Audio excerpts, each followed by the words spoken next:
Bloomberg News. Joining us now by phone from Frankfurt to talk more about the markets, Jim Rogers, chairman of Rogers Holdings. Jim, good morning. Good morning, Carol. How are you? I'm doing okay. Market's not doing so well. You think September was enough to clean out the financial system? Well, I don't know. September and October are traditionally the times when it happens. It was a nice move downward, as you know, but I think there should be more to come. How much more, Jim? I have no idea. It depends on what those clowns in Washington do, and so far they've been made a fool of themselves. I know you've been critical of the guys in Washington, but do they really have any choice at this point? I know, Carol, and you've been supporting them for 15 months. Every time they make a mistake, you think they're doing the right thing, but they're doing the wrong thing. No, they haven't done the right thing. This is terrible for America and for the world. Why should 300 million Americans bail out a few thousand people in the financial community? I just don't understand this. Taxes will go up, interest rates will go up, inflation will go up, the U.S. dollar will go down. Why is this good for the world? Listen, what would happen in your view if we didn't get a bailout plan and we let these firms fail? Well, we would have a sharp decline in the economy and in the stock market, and we would hit bottom, we would clean out the system, and we would start over. You know, as you may remember, the Russians had the same thing in 1998. They had a very sharp decline, a horrible economy for a year, and they've been the strongest economy, one of the strongest in the economy in the world for the last 7 or 8 years. The South Koreans did the same thing. I mean, and if you look back at the Japanese, who in 1990 said, we're going to do it the other way, we're not going to let people bail out, and we're not going to, we are going to bail people out, we're not going to let people fail. Mm-hmm. Do you remember the expression zombie banks or zombie companies? Mm-hmm. Well, the Japanese still call the 1990s the lost decade. In the 1970s, America did the same thing, and for a whole decade we had horrible inflation, horrible taxes, high interest rates, a terrible economy. America's doing exactly the same thing, which did not work in the 1970s, which did not work in the 1990s. They're not doing what has worked before with Russia, South Korea, many other countries. I mean, these clowns in Washington, Carol, and you too, cannot tell me a single case where bailing people out and propping up companies has led to good things. Then why, you can only cite good. Jim, why aren't we doing this then? Why aren't we letting the companies fail? Why are we doing it? Because people get on the phone, the heads of people like Morgan Stanley or Goldman Sachs get on the phone to Paulson. He takes their calls. They say, help us, help us, help us. And Bernanke, who doesn't know anything, takes the calls too. And so all of a sudden, we're all running around with like chickens with our heads cut off and saying, we got to do something, we've got to do something. We don't have to do anything. Why should Congress get involved with this at all? Jim, you talk about the need to clean out the system, allowing institutions to fail instead of putting the cost of the bailout on 300 million taxpayers. What about the cost of letting these institutions fail? Obviously, banks go down. That costs tens or hundreds of thousands of jobs. Lack of credit is going to cause other companies severe problems, cause contraction in employment there. How exactly is that scenario better than the alternative? Wait a minute. We have had investment banks have been failing for hundreds of years. You think this is the first time in history that investment banks have gotten into trouble or that banks have gotten into trouble? I said what would happen is we would have a sharp correction in the stock market and in the economy. We would hit bottom, we would clean out the system, and we would start over.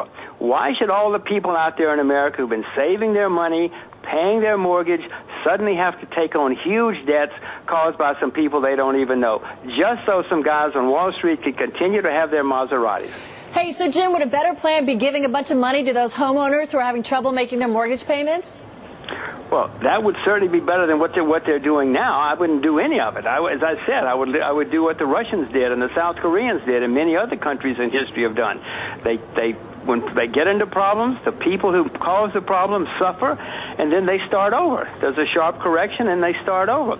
And by the way, Carol, and both of them, why are we taking advice from the people like Bernanke and Paulson who've sworn to us for 2 years there's no problem?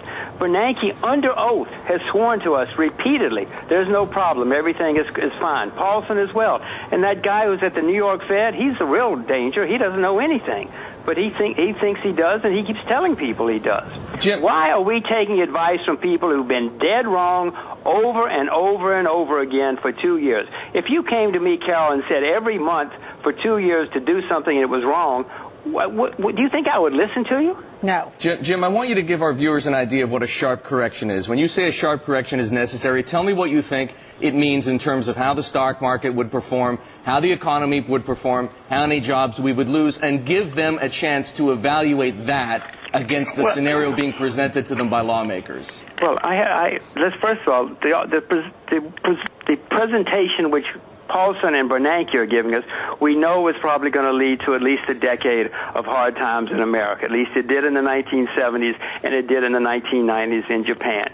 Remember the lost we had a lost decade too, and the Japanese had a lost decade. So pursuing what they're doing is probably going to take a decade. I have no idea how long this will last. America's in worse shape now than it was in the 1970s. So their scenario is going to last a decade, say. I have no idea how long it will last, but if you look at other countries that have gone through this, it's lasted a year or two, and then they started over.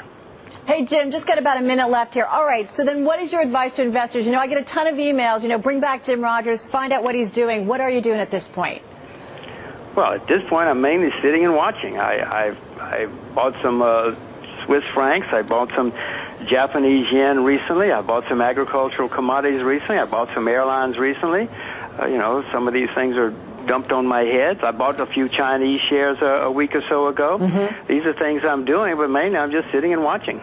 You don't have to do something all the time. It's hard to do something when markets are going down 700 points a day. I mean, maybe if it goes down another sharp correction, maybe that'll hit the bottom. If Congress does nothing, probably the market will collapse a lot, and probably we should all buy. All right. If Congress does something, which I know you don't agree with, do we get a rally in your view, and should we not read too much into it if we get that rally?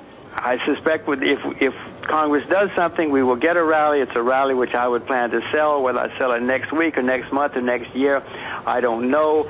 But, Carol, if they do something, what are they going to do next year or the year after when they don't have any bullets left? What are we going to do when next year comes and all of a sudden we have problems again and they've shot all their bullets?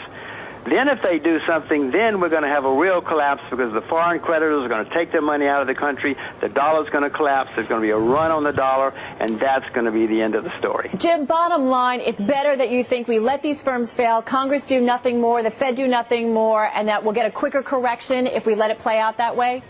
That's what history's always shown. That's what's happened in every other country that's gone through this, and the ones that have tried to use Band-Aids have suffered for a decade or so. All right, going to leave it there. Jim, thanks so much for your time this morning. Thank you. Bye-bye. Jim Rogers, chairman of Rogers Holdings from Frankfurt. Hear more Bloomberg News reports on the Bloomberg Terminal at AV Go, on Bloomberg Television, and on Bloomberg Radio. Copyright Bloomberg LP